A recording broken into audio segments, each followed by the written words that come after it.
தமிழக சட்டசபை தேர்தல் முடிவுகள் வெளியாகி தாவேகா ஆட்சி அமைக்க இருக்கு. இந்நிலையில் இந்தியாவில் பொது தேர்தல் ஆரம்பித்த காலகட்டமான 1952லேருந்து தமிழக சட்டசபை தேர்தலில் தோல்வியடைஞ்ச முதல்வர்களை பற்றி பார்க்க போகிறோம்.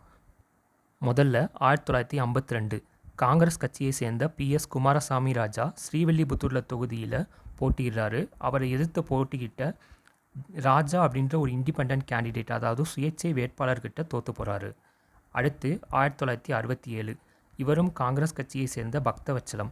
இவர் ஸ்ரீபெரும்புதூர் தொகுதியில் போட்டியிடுறாரு.